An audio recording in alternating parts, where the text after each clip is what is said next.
சென்னை எழிலகம் முன்பாக சாலை மறியல் போராட்டத்தில் ஈடுபட்ட அரசு ஊழியர்களை போலீசார் கைது செய்திருக்கின்றனர். இதுகுறித்த கூடுதல் விவரங்களை எமது செய்தியாளர் ராஜேஷ் வழங்க கேட்கலாம். ராஜேஷ், தற்போது அரசு ஊழியர்கள் போராட்டத்தில் ஈடுபட்ட நிலையில் அவர்களை கைது செய்திருக்கின்றனர். எந்த துறையை சார்ந்த அரசு ஊழியர்கள், அவர்களின் கோரிக்கை என்னவாக இருக்கிறது? விவரங்கள். சரவணன், வணக்கம். திமுக தங்களுடைய தேர்தல் வாக்குறுதியில் அளித்த அந்த வாக்குறுதியை நிறைவேற்ற வேண்டும் என்று கோரி எழிலகம் வளாகம் முன்பாக ஆர்ப்பாட்டத்தில் ஈடுபட்ட அரசு ஊழியர்கள் குண்டுக்கட்டாக கைது செய்யப்பட்டிருக்கிறார்கள்.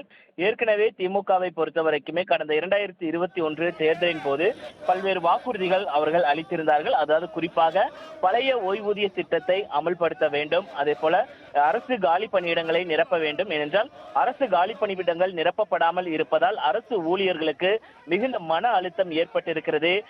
ஒரு ஊழியர் பல்வேறு பணிகளை பார்க்க வேண்டிய ஒரு சூழல் என்பது இருக்கிறது.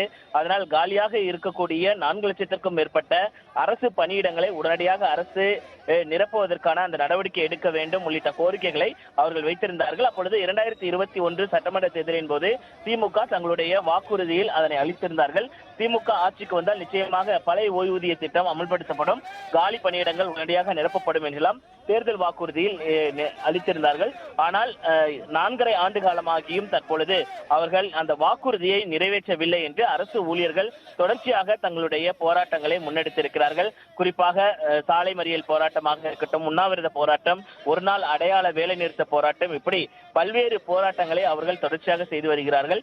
இன்றைய தினத்தை பொறுத்த வரைக்கும் சென்னை எழிலக வளாகத்தில் அவர்கள் இந்த கோரிக்கைகளை நிறைவேற்ற வலியுறுத்தி தங்களது போராட்டங்களை முன்னெடுத்தார்கள். இதனைத் தொடர்ந்து அவர்கள் சாலை மறியலில் ஈடுபட முயன்றதன் காரணமாக போலீசார் அவர்களை குண்டுக்கட்டாக கைது செய்தார்கள். அப்பொழுது போலீசாருக்கும் அரசு ஊழியர்களுக்கும் இடையே வாக்குவாதம் ஏற்பட்டது. இதனைத் தொடர்ந்து அரசு ஊழியர்கள் கைது செய்யப்பட்டு அருகாமையில் இருக்கக்கூடிய சமூக நல கூடத்திற்கு கொண்டு செல்லப்பட்டிருக்கிறார்கள். சரவணன், வழங்கிய தகவல்களுக்கு நன்றி ராஜேஷ்.